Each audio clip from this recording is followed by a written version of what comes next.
ரீசெண்டாக வந்து ஒரு பெரிய சென்சேஷன் என்னன்னா, அஜித் சாரோட பிக் ஒன்று ரிலீஸ் ஆச்சு. அது வந்து சோஷியல் மீடியாவில் பார்த்தீங்கன்னா பயங்கரமாக ட்ரெண்ட் ஆகிட்டு. அது ரொம்ப பெரிய மிராக்கிள் தான். அதை வந்து அஜித் பண்ணியிருக்காரு. இப்போ இந்த குட் பேட் அக்லிக்காக தான் அதை பண்ணியிருக்காரு. ஃப்ளாஷ்பேக்கு பாடல் காட்சி அப்படின்லாம் சொல்கிறாங்க. ஸோ அதுக்காக வந்து இந்த கெட்டப்புக்கு ஒரு அவருடைய ரசிகர்களுக்கு ஒரு பெரிய பரவசமாக இருக்கும். சில பேர் கொஞ்சம் ஒரு ஆதிக்கத்தோடு நிற்பாங்க. கொஞ்சம் அப்படி நான் சொன்னால் நீங்கள் கேட்கணும் அப்படிங்கிற இடத்துல இன்னும் பேசுவாங்க.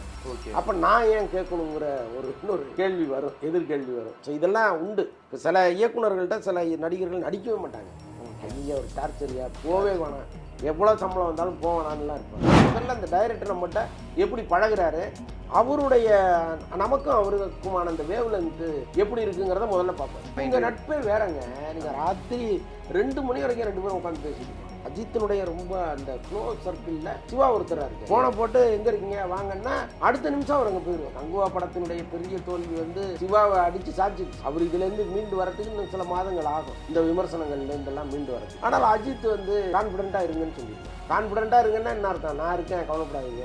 இப்போ தனுஷ் அவர்கள் வந்து இளையராஜா அவர்களுடைய பயோபிக்ல வந்து நடிக்கலை, வெளியே வந்துட்டார் அப்படின்னு சொல்லி ஒரு நியூஸ் வந்ததுல. இல்லை அவரு வெளியில் வரல.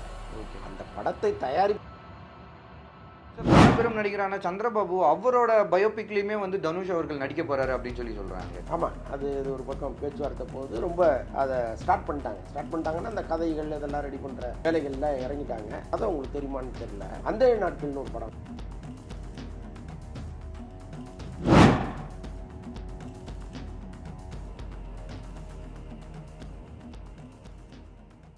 ரீசெண்டாக வந்து ஒரு பெரிய சென்சேஷன் என்னன்னா, அஜித் சாரோட பிக் ஒன்று ரிலீஸ் ஆச்சு. அது வந்து சோஷியல் மீடியாவில் பார்த்தீங்கன்னா பயங்கரமாக ட்ரெண்ட் ஆகிட்டு. அது காதல் மன்னன் மியூசிக்காக இருக்கட்டும், அந்த பழைய மியூசிக்கு இதெல்லாமே போட்டு ஒரு மாதிரி பெரிய லெவலில் ட்ரெண்ட் ஆகிட்டே இருக்குது. சொல்லப்போனால் எல்லாருக்குமே ஒரு பெரிய ஷாக்கு, எப்படி இந்த அளவுக்கு வந்து ஒரு வெயிட் லாஸ் பண்ணார். ஏன்னா வெயிட் லாஸ் வந்து எல்லா ஹீரோஸும் பண்ணுவாங்க, பட் அஜித் சார் வந்து இந்த அளவுக்கு வெயிட் லாஸ் பண்ணியிருக்கிறது வந்து ஒரு பெரிய, எல்லாராலுமே பெரிய லெவலில் லவ் பண்ணுறாங்க மறுபடியும் அவரை. அந்த ஒரு இமேஜ்லாம் வந்து ஒரு பெரிய ஒரு இம்பாக்ட் கிரியேட் பண்ணியிருக்கு ஃபேன்ஸ் மத்தியில். கிட்டத்தட்ட வந்து ஒரு 3 மாதத்துலேயே வந்து 20 kgs மேலே வந்து அவர் வெயிட் லாஸ் பண்ணியிருக்காருன்னு சொல்கிறாங்க. ஸோ இது எப்படி நடந்தது, எதுக்காக இந்த வெயிட் லாஸ் பண்ணார் இந்த டைமில்? அதுதான் பெரிய ஆச்சரியமாக தான் இருக்குது. ஏன்னா அஜித்தை பொறுத்தளவுக்கு உடம்பை ஏற்றுறது இழைக்கிறதுங்கிறத அவர் பண்ணியிருக்காரு. இப்படி பண்ணாமல் இருந்தாரான்னா அப்படிலாம் இல்லை, பண்ணியிருக்காரு. ஆனால் இந்த அளவுக்கு வந்து ஒரு காலேஜ் ஸ்டூடெண்ட் மாதிரி மாற முடியும்னா அது ரொம்ப பெரிய மிராக்கிள் தான். அதை வந்து அஜித் பண்ணியிருக்காரு. இப்போ இந்த குட் பேட் அக்லிக்காக தான் அதை பண்ணியிருக்காரு. ஏதோ ஒரு ஃப்ளாஷ்பேக்கு பாடல் காட்சி அப்படின்லாம் சொல்கிறாங்க. ஸோ அதுக்காக வந்து இந்த கெட்டப்புக்கு ஒரு மாறி இருக்காரு. உள்ளபடியே வந்து அவருடைய ரசிகர்களுக்கு ஒரு பெரிய பரவசமாக இருக்குது. என்னென்னா அஜித் நினச்சா அவர் ரொம்ப யூத்ஃபுல்லாக மாற முடியும். அதுதான் இதில் நமக்கு தெரிய வர்றது. ஏன்னா இத்தனை வருடம் அஜித்தை நம்ம பார்த்துட்டே இருக்கோம். இப்போ நேர்கொண்டையில் பார்வையெல்லாம் பார்க்கும்போது நேர்கொண்ட பார்வையெல்லாம் என்னடா இப்படி வராரு, இன்னும் கொஞ்சம் மாறி இருக்கக்கூடாதா அப்படிங்கிற மாதிரிலாம் நினச்சிருக்கேன். பல படங்களில் அவர் வந்து தலைக்கு டை அடிக்கவே மாட்டார், அப்படி தான் வந்துட்டு இருந்தார். யாருக்குமே வந்து என்னடா இந்த கதைக்காக கொஞ்சம் அவரை மாற்றிக்க மாட்டாரா, இப்படி பிடிவாதமாக இருக்காருங்கிற மாதிரிலாம் தோணும். ஆனால் இன்றைக்கி வந்து அவர் இவ்வளவு தூரம் இறங்கி வந்து ஒரு விஷயம் பண்ணுறதுங்கிறது பெரிய மிராக்கிளாக தான் இருக்குது. Okay sir, good bad ugly வந்து அவர் ரொம்ப பிடிச்ச ப்ராஜெக்டாக இருக்குமோ சார்? ஏன்னா அந்த படம் வந்து பயங்கர செம்ம ஃபாஸ்ட்டாக போயிட்டுருக்கு.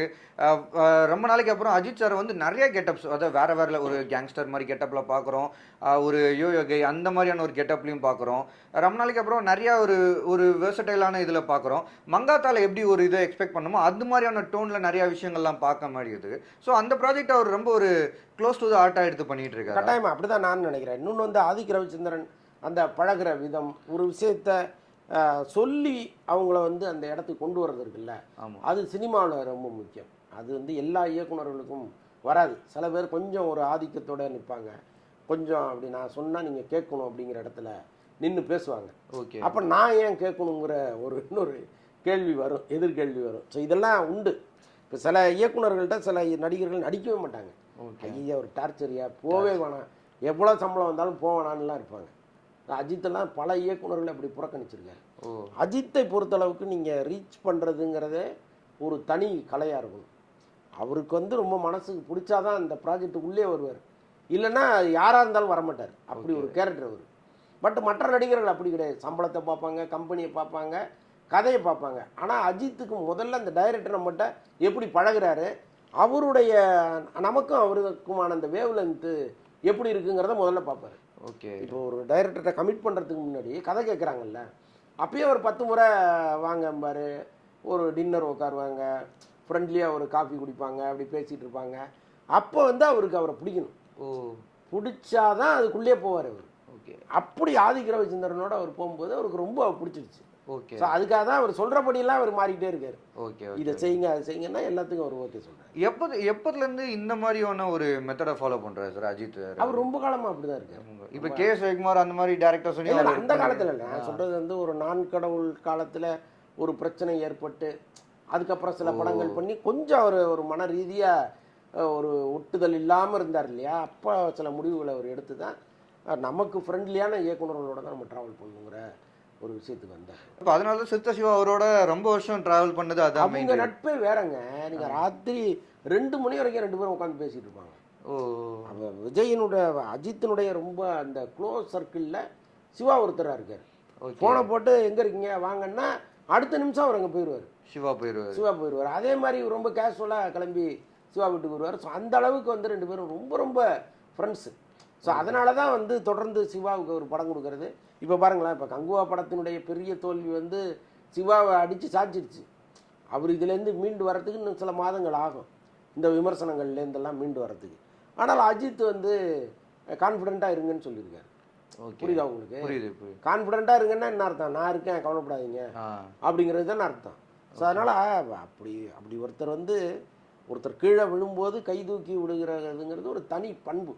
ஓகே. பல பேர் வந்து அஜித் ரசிகர்கள் ஐயோ சிவா கூட சேராங்கன்னு கதறிட்டு இருந்தா கூட அவர் வந்து மனிதாபிமானத்தோடு அதை பார்க்குறாரு. ஒருத்தனுக்கு ஒரு தோல்வி கண்டால் அவர் திரும்ப எந்திரிச்சே வர முடியாதா, அவ்வளோதான் வாழ்க்கை முடிஞ்சுதா, அதுக்கு நான் பண்ண மாட்டேன் அப்படிங்கிற ஒரு நபர் அவர்.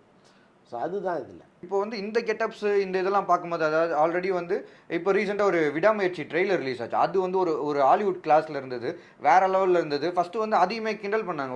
ஒரு போஸ்டர் வந்தப்போ அது பயங்கரமாக ட்ரால் மெட்டீரியலாக மாறிச்சு. அந்த விடாமுயற்சியோட நடந்து வர போஸ்டர்லாம் ஒரு பெரிய ட்ரால் மெட்டீரியலாக மாறிச்சு. ஆனால் அதுக்கப்புறம் ட்ரெய்லர் வந்து அது அப்படியே சால்வ் பண்ணிச்சு. இப்போ படத்துக்கு வந்து வேற லெவலில் எக்ஸைட்மெண்ட்டில் இருக்காங்க.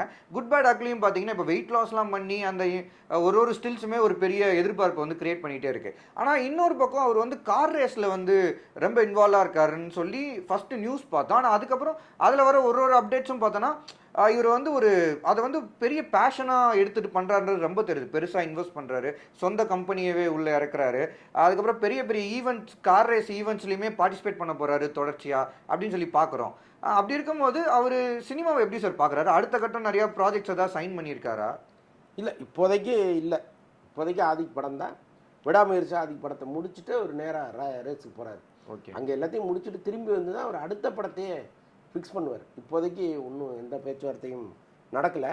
ஆனால் நம்மளை பொறுத்தளவுக்கு அவரை தொடர்ந்து கவனிக்கிறதுனால அவருக்கு இந்த விளையாட்டில் வந்து ஒரு தனி ஆர்வம் இருக்குது. ஓகே. நாட் ஓன்லி ரேஸு, அதை தாண்டி ஸ்போர்ட்ஸ்னாலே அவர்கிட்ட வந்து ஒரு ஆர்வம் இருக்குது. ஓகே. ஸோ அதனால் சினிமாவை கூட சில நேரத்தில் 2ஆம் பட்சமாக வைக்கிற அளவுக்கு அவர் ஸ்போர்ட்ஸை நேசிக்கிறார்.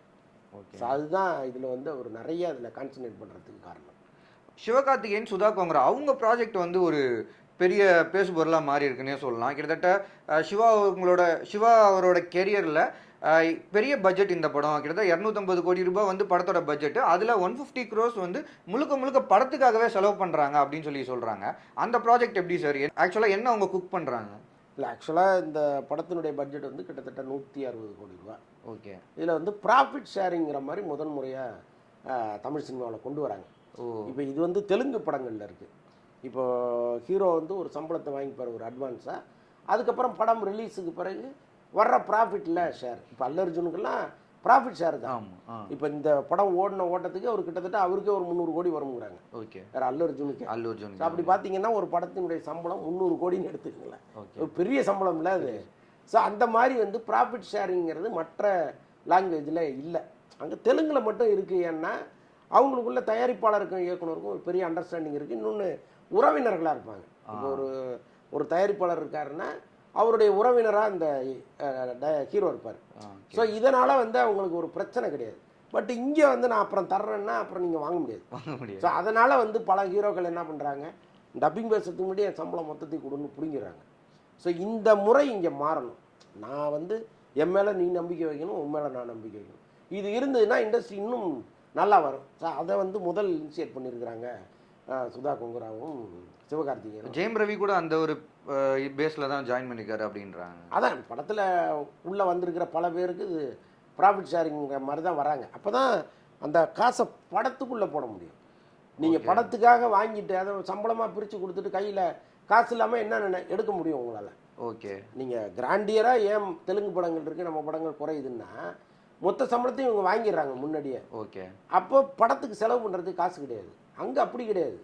சும்மா ஒரு 10% கொடுங்க, பாக்கியை படத்துக்குள்ளே போடுங்கன்றாங்க. ஓகே. ஸோ அதுதான் அந்த முறை இங்கே வந்தது நிஜமாவே பெரிய விஷயம். இது படத்துக்கு வந்து நல்ல விஷயம்னு பார்க்குறீங்களா சார்? இந்த மாதிரி ப்ராஃபிட் ஷேரிங் இப்படி தாங்க இருக்கணும்.